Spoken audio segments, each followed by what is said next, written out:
কত হয়েছে দাদা? 7 টাকা। Thank you. খুচরো নেই। কোনো ব্যাপার না, আমি তো আসতেই থাকি। Next time. হ্যাঁ, সে তো জানি। কেউ রাস্তা পার করিয়ে দিন, রাস্তা পার করতে চাই। আসুন, আমি আপনাকে ওপারে পৌঁছে দিচ্ছি। সামলে, হ্যাঁ? ভগবান তোমার ভালো করুক, নয়তো আজকালকার যুগে কে কাকে সাহায্য করে। আর এমন কিছু করে দিইনি আমি। 1 মিনিট, হ্যাঁ?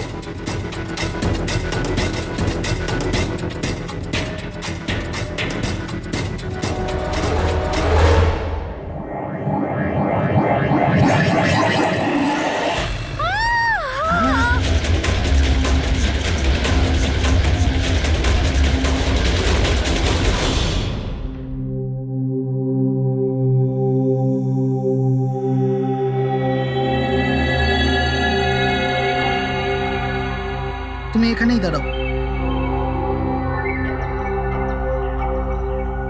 এসো।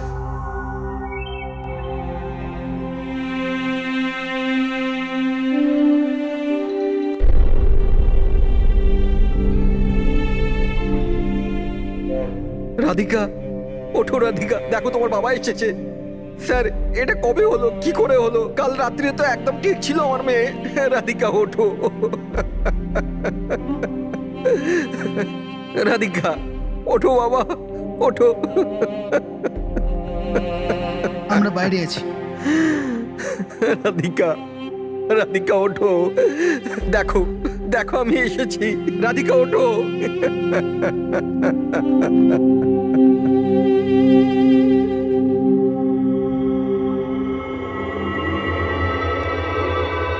ডক্টর, অ্যাকচুয়ালি কি হয়েছিল? অ্যাক্সিডেন্ট। সকাল সকাল একটা গাড়িতে মেরেছে। যতক্ষণ লোকে এখানে নিয়ে এলো মারা গেছিল।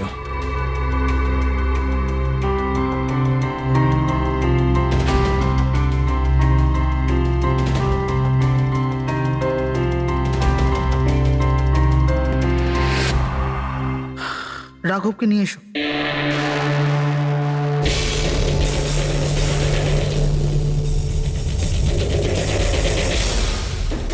স্যার, একটু ভেতরে চলুন। কি হয়েছে? আসুন না স্যার।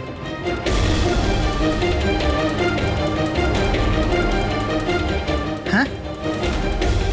ও নো, ডক্টর।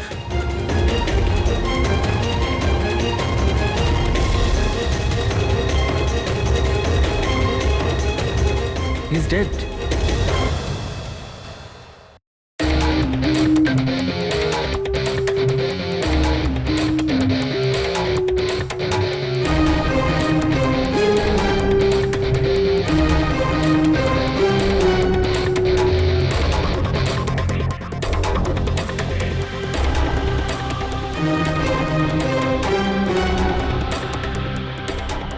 ঘর খুব বাজেভাবে ভেঙে গেছে স্যার। খুনি কোনো সুযোগই দেয়নি। স্যার, মাত্র 10 মিনিটের জন্য ওনাকে একা ছেড়েছিলাম। বুঝলাম না কি করে এসব হলো 10 মিনিটে। খুনির কোনো সূত্র? না স্যার, আমরা তো বাইরেই ছিলাম স্যার, দরজাও বন্ধ ছিল।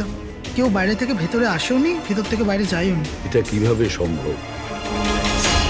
মানছি খুনি এখানে লুকিয়ে বসেছিল, কিন্তু এসব করে বাইরে গেল কি করে, আর সেটা 10 মিনিটের ভেতরে? না না না, একটা কথা বল, তুমি জোর দিয়ে বলতে পারবে যে এখানে লাশ ছাড়া অন্য কেউ ছিল না? একদম স্যার, কেউ ছিল না। কারণ ঘর থেকে বেরোনোর আগে পুরো ঘরটা আমি নিজে চেক করেছি। কোনো লাশ তো খুন করতে পারে না, তাহলে করলোটা কে?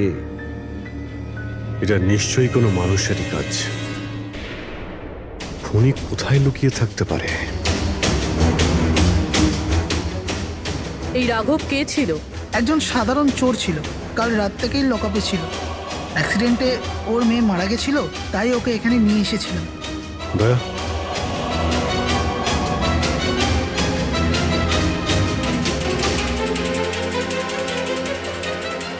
এই যে এখানে তো দরজা আছে। হ্যাঁ, এই দ্বিতীয় দরজার ব্যাপারে আমাদের বলেননি কেন? ইন্সপেক্টর স্যার, এই দরজাটা তো বরাবরই বন্ধ থাকে না, এটা কখনো খোলা হয় না, এটা ব্যবহার করা হয়। ইনফ্যাক্ট আমরা তো এর ব্যাপারে ভুলেই গেছিলাম। তোমরা ভুলে যেতে পারো, কিন্তু খুনি খুব ভালো করেই দরজার ব্যাপারে জানতো। চলো এগিয়ে দেখি কত দূর যাওয়া যায়।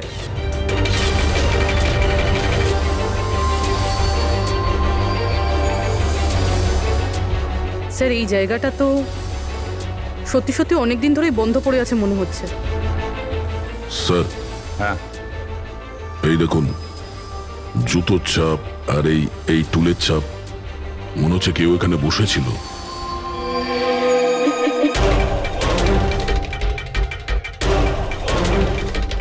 স্যার, হ্যাঁ, স্যার এইদিকে যাওয়ার একটা রাস্তা আছে।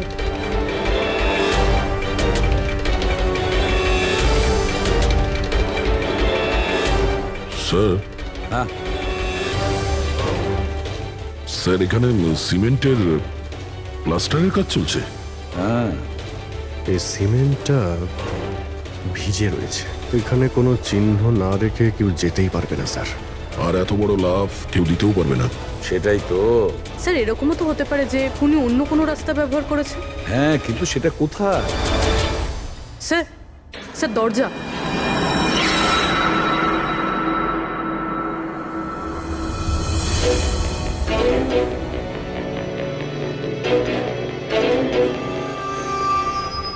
সামনেই সিকিউরিটি কেবিন। এখান থেকে তো বেরোনো অসম্ভব। সেটাই তো। তাহলে যেতে পারে কোথা দিয়ে? স্যার এই খুনি কিন্তু বেশ ভালো প্ল্যান বানিয়েছিল। হ্যাঁ, কিন্তু একটা প্রশ্ন থেকে যায়, একটা সাধারণ চোরকে মেরে ফেলার জন্য এত বড় প্ল্যানিং আর এত বড় ঝামেলা করার কি দরকার তার? আর কেনই বা করবে? হ্যাঁ স্যার, রাঘব তো পুলিশ কাস্টাডিতেই ছিল। ওকে মারার প্ল্যানিং এখানে কেন করলো, তাও হসপিটালের মর্গের মধ্যে? আর তারপর খুনি বা জানলো কি করে যে ওর মেয়ের আজকেই অ্যাক্সিডেন্ট হবে আর ওর বডিকে এখানে নিয়ে আসা হবে? গন্ডগোল আছে অভিজিৎ, অনেক বড় গন্ডগোল আছে। এই রাধিকা আর ওর বাবার রাঘবের মাঝখানে কোনো না কোনো আলাদা সম্পর্ক নিশ্চয়ই আছে। তা একটা কাজ করো, রাধিকার অ্যাক্সিডেন্ট আর ওর বাবা রাঘবের খুন, এই দুটো কাজ করার মধ্যে কিসের যোগাযোগ আছে খোঁজ নাও। স্যার, আর অভিজিৎ, দেখো তো একটু এই হসপিটাল চত্বর ঘুরে যে খুনি এখান থেকে গেল কিভাবে আর কোন রাস্তা দিয়ে।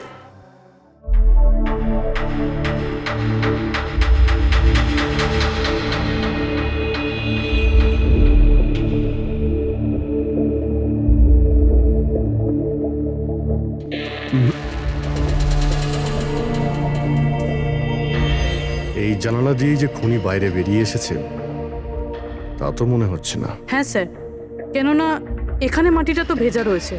যদি এখান থেকে লাফিয়ে বাইরে আসে তো কোনো চিহ্ন বা কিছু তো থাকতো। সেটাই তো।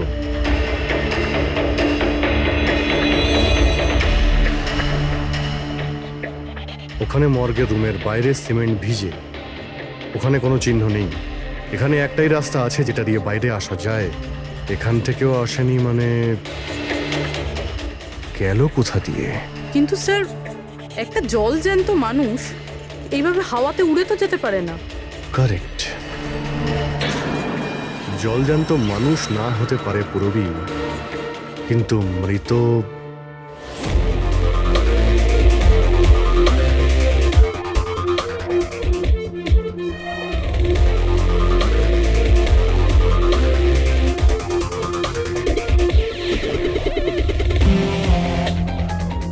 স্যার এই মেঝেতে যে জীবাণুনাশক কেমিক্যাল স্প্রে করা হয়েছে এর ওপর জুতোর ছাপ রয়েছে।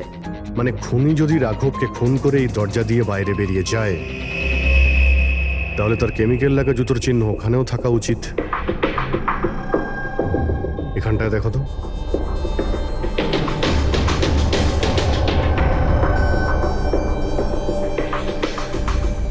স্যার এখানে জুতোর ছাপ তো আছে, কিন্তু আমাদের জুতোর ছাপ রয়েছে। এই যে প্লাস্টিক কভার্স আমরা পরে আছি, এগুলো ছাড়া আর কোনো চিহ্ন নেই। আর কোনো চিহ্ন নেই? না। আচ্ছা, আমি যেরকম ভেবেছিলাম তেমনটাই হয়েছে। স্যার আপনি কি বলতে চাইছেন? মানে হলো খুনি এই দরজা দিয়ে বাইরে যায়নি। স্যার খুনি এই দরজা থেকে বাইরে যায়নি, মেইন ডোর থেকে বাইরে যায়নি, তাহলে বাইরে গেল কিভাবে? খুনি এই রুম থেকে বাইরেই যায়নি। এটা কি করে সম্ভব স্যার? রাঘবের মৃত্যুর পর এই রুমটা তো আমি নিজে চেক করেছি। যদি রাঘব ছাড়া এই রুমে আর কেউ ছিল তাহলে এই 8টা লাশ। Exactly my point. এখানে 8টা লাশ ছিল, 8টা। স্যার আপনি কি বলতে চাইছেন? রাঘবের খুন কোনো লাশ করেছে? হতে পারে। এই 8টা লাশের মধ্যে এখানে শুধু 5টা রয়েছে। 3টে লাশ তাদের পরিবারের লোকেরা নিয়ে গেছে। হ্যাঁ স্যার। যে লাশগুলো এখান থেকে গেছে তার ডিটেলস আমার এখনই চাই, এখনই। স্যার, আমার মনে হচ্ছে এই খুনির রহস্য এই 3টে লাশের মধ্যে লুকিয়ে আছে।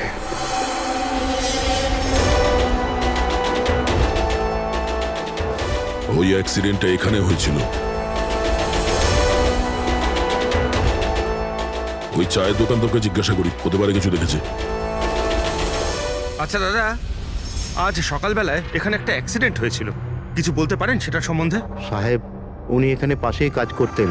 উনি রোজ চা খেতে আমার এখানে অবশ্যই আসতেন। আজকেও চা খেয়ে উনি আমার এখান থেকে বেরোচ্ছিলেন, এমন সময় অ্যাক্সিডেন্ট হয়ে গেল। সাহেব, কিছু বুঝতেই পারলাম না ওই গাড়িটা কোথা থেকে এখানে এলো আর ওকে ধাক্কা দিয়ে গেল। গাড়ির নম্বরটা দেখেছেন আপনি? সাহেব, সবকিছু এত তাড়াতাড়ি হয়ে গেল, নাম্বার দেখার সুযোগই পাইনি। আচ্ছা, গাড়িটা কি ছিল দেখেছিলেন? সাদা রঙের বড় গাড়ি ছিল স্যার। ও একলা ছিল না ওর সাথে অন্য কেউ ছিল? এসেছিলেন তো একা একাই।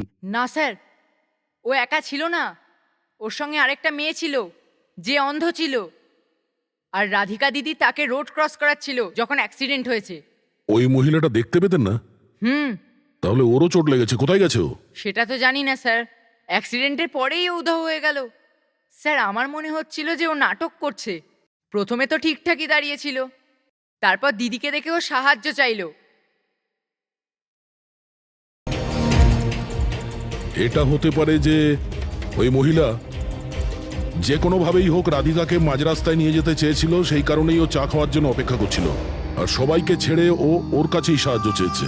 রাধিকা ওই মহিলাটিকে নিয়ে ডিভাইডারের কাছে যাওয়ার পরেই মহিলাটি গায়েব হয়ে গেছে। তারপরে ওই গাড়িটা রাধিকাকে মেরেছে।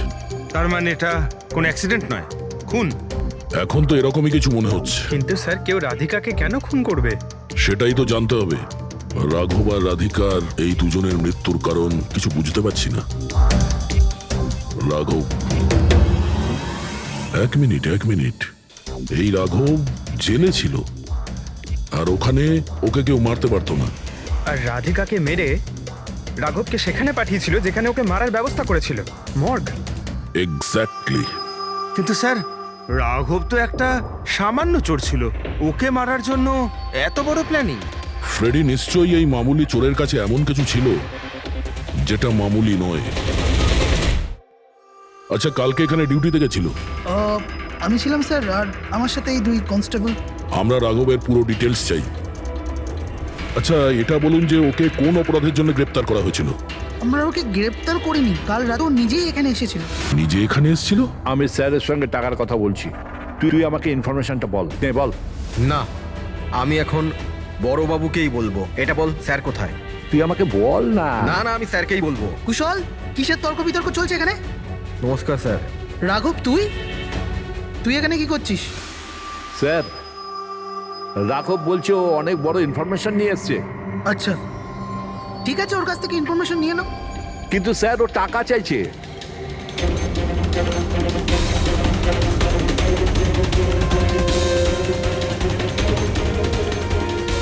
পুলিশের কাছে টাকার গল্প করছিস? টাকা চাই? খবরটা কিছু এরকম। ঠিক আছে, টাকা দিয়ে নিয়ে নাও ইনফরমেশন। কিন্তু স্যার, ও অনেক টাকা চাইছে। পরিমাণটা শুনলে আপনিও চমকে যাবেন।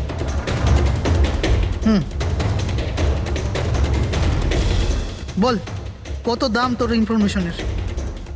3 কোটি। আরে, 3 কোটি? এমন কি ইনফরমেশন ছিল ওর কাছে যে এত টাকা চাইছিল? জানি না স্যার, ও কিছু বলেনি। হ্যাঁ, এটা বলছিল যে কয়েক হাজার লোকের জীবনের প্রশ্ন, কিন্তু বলবে তখনই যখন ও 3 কোটি টাকা নেবে। স্যার, কালকে রাতে তো ওকে আমি লকআপে রেখে দিয়েছিলাম। ভেবেছিলাম যে সকাল হলেই ওকে আমি আমার মতো করে জিজ্ঞেস করব। ঠিক তখনই ওর মেয়ের ব্যাপারে আমরা জানতে পারলাম, আর আমরা ওকে নিয়ে মর্গে চলে গেলাম। স্যার, এমন কি রহস্য ছিল ওর কাছে যার উপরে হাজার হাজার মানুষের প্রাণ নির্ভর করছিল, আর যার জন্য ওর নিজের এবং ওর মেয়ের প্রাণটাও গেল? আগে তো আমাদের এটা জানতে হবে যে এই রাঘব কালকে কোথায় কোথায় গেছিল আর কার কার সঙ্গে দেখা করেছিল, আর সারা দিন ও কি করেছিল। স্যার, দিনের কথা তো জানি না, কিন্তু রাতে ওর রোজকার মতো নেশাতেই ছিল। আমরা ওর ফাইলটা চাই। হ্যাঁ স্যার। এই লোকটা এখানে আসে দেখেছেন হ্যাঁ আছে স্যার, আপনি ম্যানেজারকে জিজ্ঞেস করুন। ম্যানেজার কোথায়? ওপরে।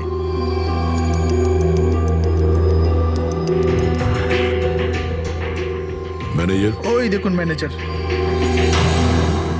আমরা সিআইডি থেকে আসছি। এই লোকটা কাল এখানে এসেছিল? স্যার এ তো রাঘব, এ সবসময় এখানে আসে। এই লোকটা কাল রাতে এখানে এসেছিল কিনা? হ্যাঁ স্যার, কাল রাতে এসেছিল। আর কাল মোটামুটি 11টা অব্দি এখানেই ছিল। ওর ব্যবহার কেমন ছিল? সবসময়ের মতো চিন্তায় ছিল। চিন্তিত ছিল? কিছু বলেছিল? কি কারণে চিন্তিত ছিল? জুয়া খেলে খেলে একেবারে ধারে ডুবেছিল। স্যার আমাদের এখানেও প্রায় 5,000 টাকা ধার নিয়েছে। কালই বলেছিলাম ওকে, যদি পুরনো টাকা না দাও তাহলে এখানে কোনো খাওয়া দাওয়া পাওয়া যাবে না। তখন ও কি বললো? বলেছিল মিটিয়ে দেবে। কিছু নতুন কাজ করতে যাচ্ছিল। নতুন কাজ? কি কাজ? সেটা বলেনি স্যার। ঠিক আছে, থ্যাংক ইউ। স্যার এই এই রাঘব এমন কি কাজ করতে যাচ্ছিল যে ওর সব ঋণ শোধ হয়ে যেত? আর পুলিশ স্টেশনে গিয়ে বলেছিল যে ওর কাছে বিশেষ একটা ইনফরমেশন আছে, 3 কোটি চেয়েছিল তার জন্য। যাই ঘটেছে রাঘবের এখান থেকে বেরোনোর পর আর পুলিশ স্টেশনে যাওয়ার আগে জানার চেষ্টা করি যে রাঘব এখান থেকে বেরোনোর পর কোথায় কোথায় গেছিল।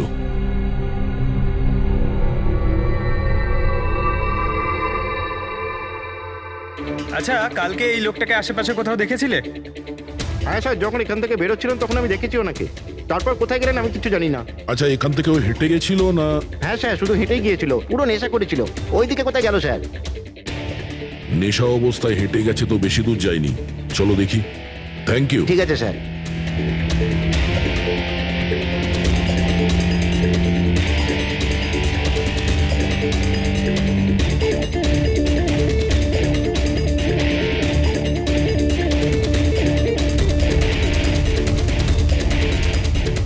দেখেছো একে?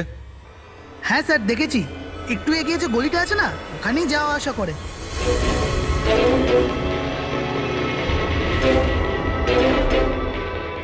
এক মিনিট, এই লোকটাকে দেখেছো? এ তো শিবার আত্মীয়। কাল রাতে জোরে জোরে দরজা ধাক্কা দিচ্ছিল আর শিবা শিবা করে চেঁচাচ্ছিল, পুরো পাড়াকে জাগিয়ে দিল স্যার। এই শিবা থাকে কোথায়? স্যার 3-4টে বাড়ি পর বাঁদিকে সবুজ রঙের একটা দেওয়াল আছে, ওটাই ওর বাড়ি।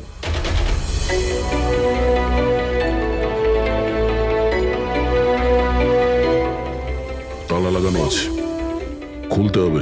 পঙ্কজ একটা কাজ করো, আশেপাশে কেউ আছে কিনা দেখো, ডাকো ওকে। আরে এদিকে এসো।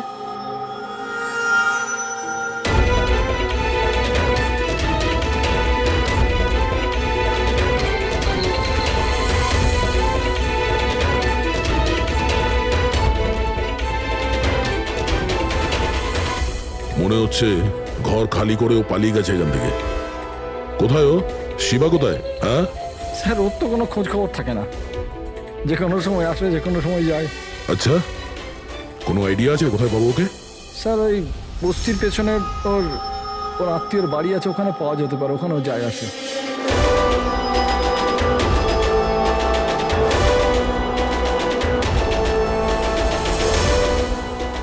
এই বাড়িটা।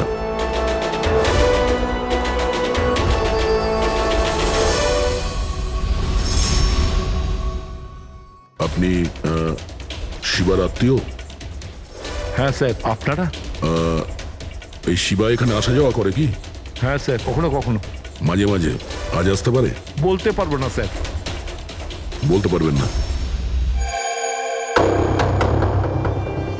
Thank you very much. এই করণের লাশ তো অরিজিনাল ছিল। এখন বাকি দুজন, টনি আর সুনীল। এবার এদের মধ্যেই কোনো একজন আছে যে ডাবল মার্ডারের রহস্য ভেদ করতে পারে। এই টনির ডেথ সার্টিফিকেট দিয়েছে ডক্টর বিক্রান্ত। এই বিক্রান্তের কাছে তুমি যাও, দেখো টনির ব্যাপারে উনি কি বলেন, আর আমি সুনীলের ব্যাপারে খোঁজ নিচ্ছি। স্যার। রবি, রবি, দরজা খোল। আপনি কে? সিআইডি। কোথায় পালাচ্ছিস? এই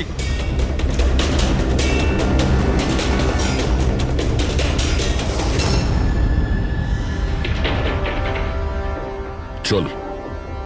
স্যার আপনারা আমার পেছনে কেন পড়ে আছেন? আমি কিছু করিনি, আমাকে মারবেন না। দেখুন আমি। চুপ। এখন এটা বল, ওই রাত্রে রাঘব যখন তোর বাড়িতে এসেছিল তখন কি হয়েছিল? স্যার, আমি রাঘবকে নিয়ে গেছিলাম মালাডের কমল সোসাইটিতে। ও চুরি করতে গেছিল, তাই ও একটা বাড়িতে ঢুকে পড়লো, কিন্তু আমি জানতাম না ও কোন বাড়িতে গেছিল। আমি ওখানেই মোটরসাইকেলে ওর জন্য ওয়েট করছিলাম। কিছুক্ষণ পর ও যখন এলো তো ও অবাক হয়েছিল, বলছিল যে ভেতরে ও কিছু পেয়েছে। কি পেয়েছিল? ও ওখানে বোম। কি? আমি ওকে বলেছিলাম যে এই কথাটা আমরা পুলিশকে বলে দিই, কিন্তু স্যার ও নিজের লোভ সামলাতে পারলো না, তো ওর স্বার্থ সিদ্ধি করার চেষ্টা করলো। ব্যাস স্যার, এর বেশি আমি কিছু জানি না। যদি তুমি কিছু না করো তাহলে তুমি পালাচ্ছিলে কেন? স্যার, ওই রাঘব আর ওর মেয়ের মৃত্যুর খবর শুনে আমি ভয় পেয়ে গেছিলাম। শুধু আমার আর আমার পরিবারের প্রাণ বাঁচানোর জন্য পালাচ্ছিলাম। স্যার, হয়তো সেই জন্যই বলছিল যে হাজার হাজার লোকের জীবনের ব্যাপার। আর যদি সত্যি রাঘব ওখানে বোম পেয়ে থাকে তাহলে এটা তো খুব সাংঘাতিক ব্যাপার। অন্য কেউ ওই বোমটা পাওয়ার আগে আমাদের খুঁজতে হবে ওই বোমটাকে। কোথায় ছেড়েছিলে তুমি রাঘবকে বলো আমাদের।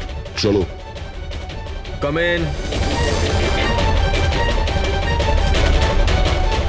ডক্টর বিক্রান্ত, হ্যাঁ বলুন। আমি সিআইডি থেকে এসেছি। সিআইডি?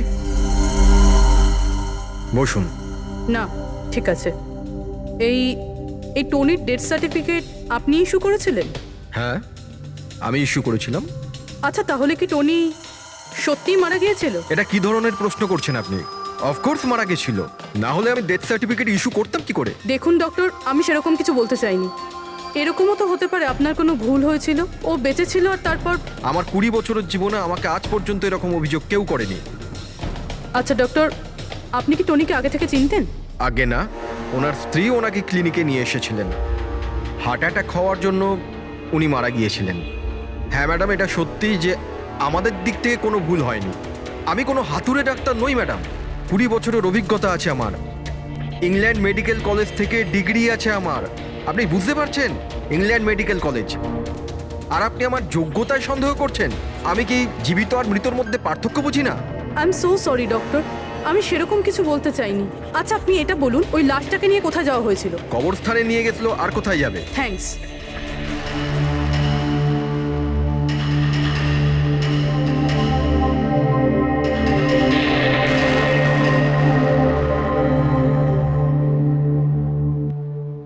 হ্যাঁ পূরবী, কি জানতে পারলে? স্যার, এই ডক্টর বিক্রান্ত যে টনির ডেথ সার্টিফিকেট ইস্যু করেছিল, এ কেমন অদ্ভুতভাবে কথা বলছিল। বলছিল যে সে তার ডিগ্রি ইংল্যান্ড মেডিকেল কলেজ থেকে পেয়েছে। England medical college? হ্যাঁ স্যার। স্যার, এই নামের তো কোনো কলেজ নেই। আমি ইন্টারনেটেও চেক করেছি। তাহলে আমাকে এরকম কেন বললো? আমার মনে হচ্ছে ও কিছু লুকোচ্ছে। স্যার, আমারও তাই মনে হয়। আমি একটা কাজ করছি, আমি খোঁজ নিচ্ছি। দেখো, এই কেসটা কিন্তু খুব বিপজ্জনক, বুঝেছো? তুমি একা কিছু করতে চেও না।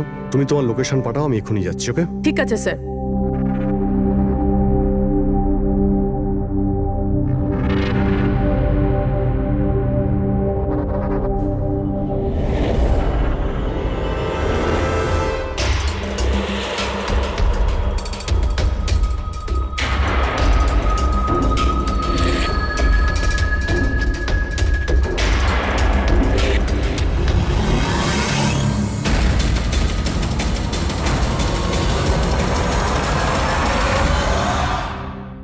শিবা বলল যে ও রাঘবকে এখানেই ছেড়েছিল। এখানেই আশেপাশে কোথাও জিজ্ঞাসা করিনি? আপনাদের যা যা সাজেশন আছে আমাদের বলতে পারেন। মনে হচ্ছে কোনো মিটিং চলছে ভেতরে। একটুখানি সেটা একটু দেখে মেইনটেনেন্সটা নেওয়া বাড়িয়ে যেত। নিলে। এক্সকিউজ মি, আমরা সিআইডি থেকে আসছি। আপনার কাছে কিছু জিজ্ঞাসাবাদ করব। রাঘব নামের আপনাদের মধ্যে কেউ একে দেখেছেন? না স্যার। কাল রাত আপনাদের মধ্যে কারোর বাড়িতে চুরি হয়েছে? কাল আই ডোন্ট থিঙ্ক সো। কিন্তু আপনারা এখানে কি খুঁজছেন? দেখুন, আমাদের কাছে পাকা খবর আছে যে এই লোকটা আপনাদের মধ্যে কারোর একজনের বাড়িতে চুরি করেছে। স্যার, যদি আমাদের মধ্যে কারোর বাড়িতে চুরি হয়ে থাকে তাহলে আমরা জানতাম না নাকি? জানতে পারতেন, কিন্তু আপনারা যদি আমাদের মিথ্যে কথা বলেন তাহলে আমরা জানবো কি করে? আমাদের আপনাদের সবাইয়ের ঘরের তল্লাশি নিতে হবে। নিতিন বাবু, let's cooperate with CID. Sir, আপনারা তল্লাশি নিতে চান, আপনারা করুন তল্লাশি। আমাদের কোনো প্রবলেম নেই। ঠিক আছে, মনে হচ্ছে তল্লাশি করে কোনো লাভ হবে না। বোম এখান থেকে সরিয়ে দেওয়া হয়েছে। এতক্ষণে বম হয়তো টার্গেটে পৌঁছেও গেছে। তাহলেও এদের মধ্যে কেউ না কেউ মিথ্যে কথা বলছে। একটা কাজ করো, এদের সবার ডিটেলস বার করো। বোম না হোক, বারুদ কিংবা অন্য কোনো প্রমাণ নিশ্চয়ই পাবো। আমাদের কাছে সময় খুব কম, তাড়াতাড়ি করো।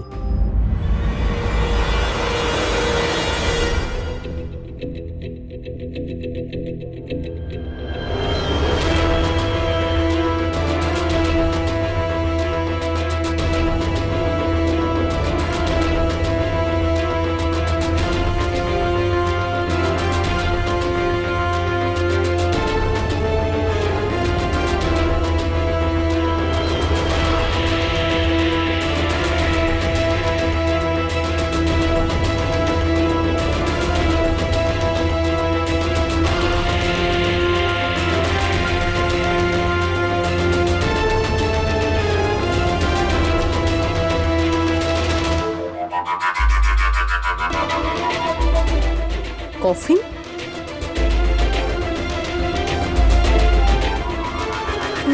টনির লাশ এখানে?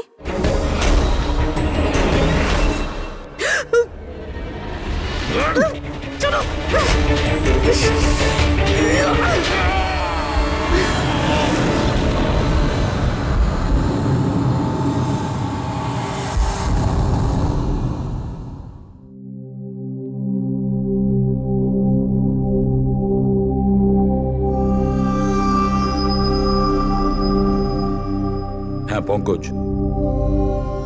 স্যার বমের ব্যাপারে কিছু জানতেই পারছি না স্যার। যে কটা লোককে আমরা সন্দেহ করছি না, প্রত্যেকটা লোকের ঠিকুজি খুঁজে বের করো খুব ভালো করে। হ্যাঁ দয়া, এই ব্যাপারে কিছু খুঁজে পেলে? স্যার, কেস ফাইল থেকে তো পাচ্ছি না, তবে পুলিশ ডেটা থেকে পাচ্ছি স্যার। আচ্ছা, কাল রাত্রে কেউ পুলিশ ডেটাবেসে এন্ট্রি করেছে স্যার। এই দেখুন, রাত 3:30-র সময় সিস্টেমের ফায়ারওয়াল 15 মিনিটের জন্য বন্ধ ছিল। মানে স্যার, কেউ এই সিস্টেমটাকে অ্যাক্সেস করার চেষ্টা করেছে আর কিছু ফাইল খুলেছে। কোন ফাইলগুলো? রাঘবের ফিঙ্গারপ্রিন্ট স্যার। রাঘবের ফিঙ্গারপ্রিন্টস? রাঘবের ফিঙ্গারপ্রিন্টস? কিন্তু কেন? এটার তো একটাই মানে দাঁড়ায় দয়া, সে যেই হোক সে রাঘবকে চিনতো না, এই জন্য ও রাঘবের ফিঙ্গারপ্রিন্ট পেয়েছিল ওই বোম রাখা ঘরে।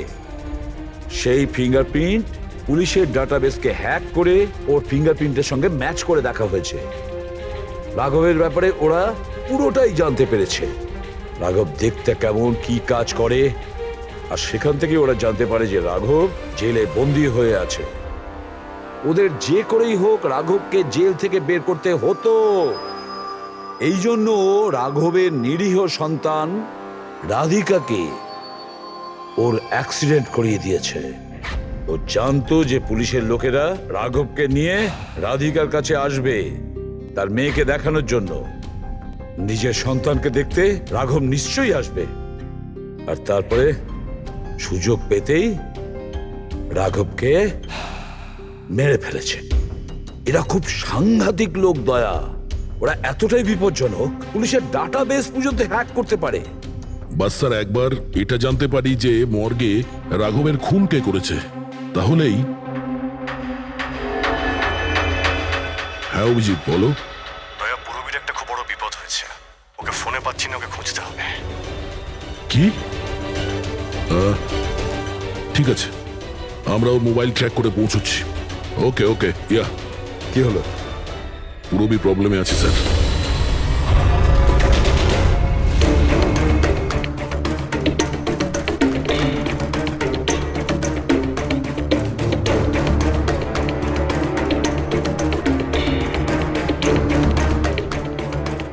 লোকেশন তো এটাই বলছে। চলো।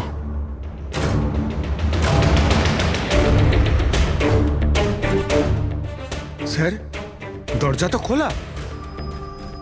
চলো।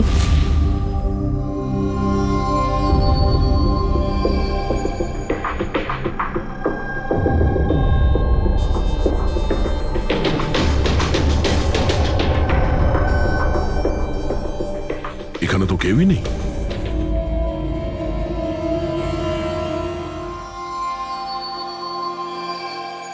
মনে হচ্ছে কেউ আসছে।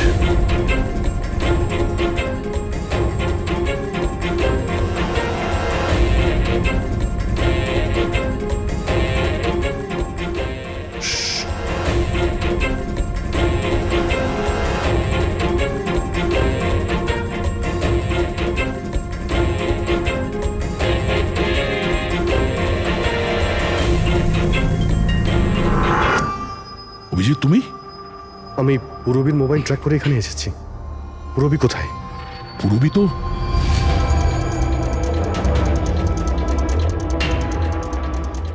পুরবী?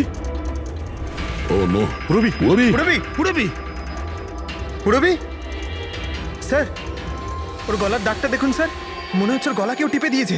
নার্ভও খুব স্লো আছে। পুরবী পুরবী পুরবী পুরবী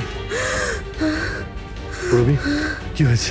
এসব কে করেছে? হ্যাঁ স্যার ওই টনি, ওই যে টনি? টনি স্যার, ও এখনো বেঁচে আছে। এখানেই কোথাও আছে স্যার। পঙ্কজ, দেখো তো কে। ফ্রেডি, তুমি এক্ষুনি পুরবীকে হসপিটালে নিয়ে যাও, বুঝেছো? চলো চলো পুরবী।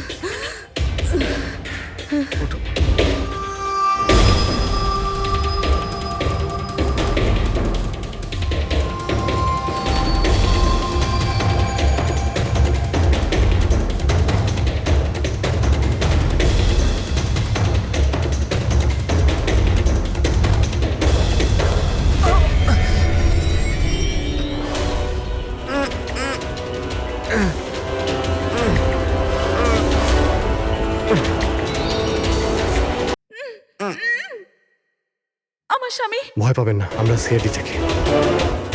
সাবধানে।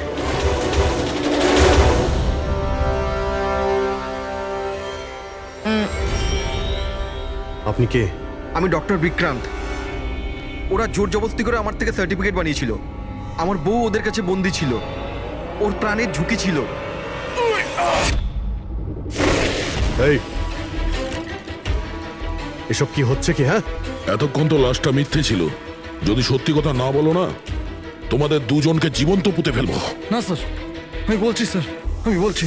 তুই অন্ধ হওয়ার নাটক করেছিলি যাতে এই টনি রাধিকাকে মারতে পারে। বস, পুরবী কেমন আছে? স্টেবল, হসপিটালে অবজারভেশনে আছে। গুড। রাধিকার খুনের রহস্যটা তো বুঝতে পারলাম। এটা বলো যে রাঘবকে কি করে মারলে তোমরা? ওই মর্গে কি করে ঢুকলে তোমরা? আর লাশ হওয়ার অ্যাক্টিং কি করে করলে? অ্যাক্টিং ছিল না দা, ও সত্যিই মরে গেছিল। কি কি ঠিক বলছি তো? প্রথমে তুমি মরে গেছিলে, তারপর বেঁচে উঠে তুমি রাঘবকে খুন করে দিলে, রাইট? আরে সালুকে কি বলছো সব? মরে গেছে, বেঁচে উঠেছে, আবার বেঁচে উঠেছে। আমি ঠিক বলছি বস। পুরবীর গলাটা টেপার সময় এর হাত থেকে কিছু কেমিক্যালস পুরবীর গলায় লেগে যায়। আমি ওগুলো টেস্ট করেছি। ওটা এক ধরনের টক্সিন, যেটা খুবই রেয়ার, দুর্লভ সমুদ্রের মাছের মধ্যে পাওয়া যায়। এই সামুদ্রিক মাছ নিজেদের প্রাণ বাঁচানোর জন্য এই টক্সিনের ব্যবহার করে। কিছুক্ষণের জন্য একে দেখে মনে হবে যে মারা গেছে, কিন্তু আবার বেঁচে ওঠে। এও সেই টক্সিনই ব্যবহার করেছে। এও কিছুক্ষণের জন্য মারা গেছিল। আর এই টক্সিনটা এমন অদ্ভুত জিনিস যে কেউ একে ধরতে পারে না। মানুষের হার্টবিট একদম বন্ধ হয়ে যায়। দেখে মনে হয় যেন মানুষটা মরেই গেছে। এই কাজটাই এ করেছে। প্রথমে মারা যায় আর তারপরে বেঁচে উঠে রাঘবকে খুন করে। ঠিক বলেছি? Correct sir. তুমি ওদেরকে মারলে কেন? আমি টাকা পেয়েছিলাম স্যার। ইন্টারনেট থেকে কেউ আমাকে হায়ার করেছিল রাঘব আর রাধিকাকে মারার জন্য। বম কোথায়? বম কোথায় আমি জানি না স্যার। কে হায়ার করেছে তোমাদের? আমি এর আগে কোনোদিন দেখা করিনি স্যার। ও আমাকে একটা বিল্ডিংয়ে রেকি করার কথা বলেছিল, যেটাকে ওড়াতে চাইছিল। কোন building? DT pharma company limited.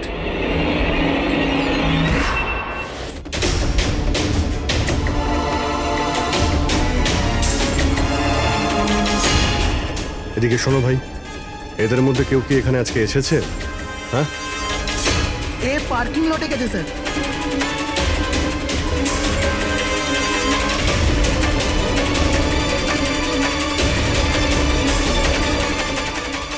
Sir, এই পার্কিং লটটা তো অনেক বড়। বম খুঁজতে তো কয়েক ঘন্টা লেগে যাবে। আর যদি এখানে ব্লাস্ট হয় স্যার, তাহলে অনেক লোক মারা যাবে। কিন্তু ওই বোমটা কোথায়? তাড়াতাড়ি খুঁজতে হবে বোমটা। একটা কাজ করো পঙ্কজ, ফেডরিক, তোমরা ওই দিকটা যাও, আমরা এই দিকটা দেখছি। খুব ভালো করে দেখো।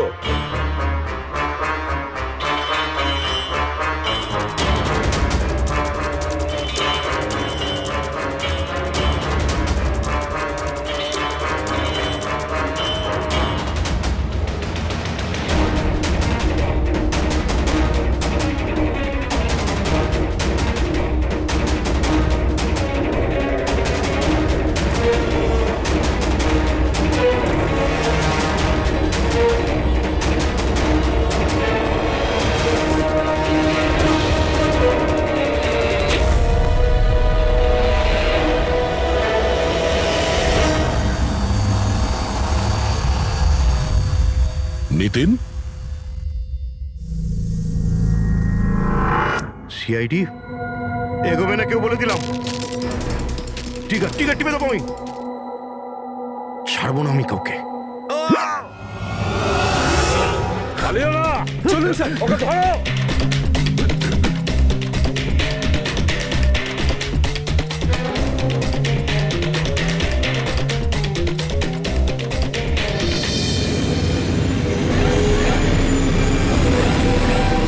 খেলা শেষ।